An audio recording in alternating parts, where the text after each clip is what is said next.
All right, so I want to make a pie chart showing the distribution of musical genres. So I made a new report on bands, and I added this genre column.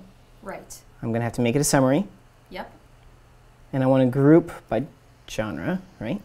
Oh, okay. I didn't even need to do that. It's okay. It's okay. And you'll probably want to show, I mean, if this were a real report, other fields about the bands that are playing, I would assume. Okay. So drag a few of those guys in there too. So I'm going to add my chart. I'm going to make it a pie chart. Values will be record count. Yep. The wedges will be genre. Just knows. This is really good.